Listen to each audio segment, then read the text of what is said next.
380 दिन बाद लोकसभा चुनाव का ऐलान हो जाएगा और चुनावों से पहले धार्मिक मुद्दे राजनीतिक दलों के पिटारे से निकलने लगे हैं। बीजेपी की ओर से समान नागरिक संहिता यानी यूसीसी को लागू करने की तैयारी शुरू हो गई है, तो विपक्ष इसका विरोध कर रहा है। यूसीसी को लेकर सबसे ज्यादा चिंता अल्पसंख्यक समुदाय में दिख रहा है। इसे लेकर आज all India Muslim personal law board की लखनऊ में बैठक हुई, तो बैठक में लिए गए क्या फैसले, देखते हैं ये रिपोर्ट। मोदी सरकार देश में समान नागरिक संहिता लागू करने के संकेत दे रही है। बीजेपी शासित राज्यों में इसे लेकर तैयारियां शुरू हो गई हैं। कमेटी गठित हो रही है। साफ है, बीजेपी यूसीसी के जरिए 2024 में बहुसंख्यक वोटों को हासिल करने की कोशिश में जुटी है। बीजेपी की इस कोशिश का विपक्ष जमकर विरोध कर रहा है। सवाल उठा रहा है कि भारत में अलग अलग धर्मों के लोग वर्षों से साथ साथ रह रहे हैं। हर धर्म को मानने वालों की परंपराएं अलग अलग हैं। ऐसे में सरकार क्यों समान नागरिक संहिता पर जोर दे रही है?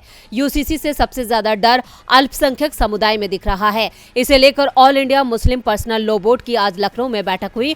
बैठक में फैसला लिया गया कि समान नागरिक संहिता लागू करने का सरकार अगर कोई फैसला करती है तो इसका विरोध किया जाएगा। यूसीसी को पूरी तरह से अलोकतांत्रिक बताया गया है। बोर्ड ने कहा कि अल्पसंख्यकों के हितों को देखते हुए सरकार को समान नागरिक संहिता को लागू करने का विचार छोड़ देना चाहिए। पर्सनल लॉ बोर्ड ने कहा कि देश के नागरिकों को किसी भी धर्म को अपनाने की छूट है। कोई भी अपने धर्म का प्रचार कर सकता है। सभी को एक दूसरे के धर्म का सम्मान करना चाहिए। सरकार को भी चाहिए कि वो सभी की धार्मिक आजादी की हिफाजत करे। पर्सनल लॉ बोर्ड ने कहा है कि इस समय देश में नफरत को बढ़ावा दिया जा रहा है।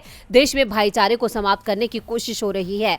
अगर भाईचारा समाप्त होता है तो इसका सबसे ज्यादा नुकसान देश को होगा। दरअसल यूसीसी को लेकर इस समय हंगामा कानून मंत्री किरण रिजिजू के उस बयान से है जो उन्होंने संसद में दिया। रिजिजू ने कहा कि समान नागरिक संहिता से संबंधित मामला 22वें विधि आयोग द्वारा अपने विचार के लिए लिया जा सकेगा, जिसके बाद बीजेपी इस मुद्दे को हवा देने में जुट गई है। डीबी लाइव की रिपोर्ट।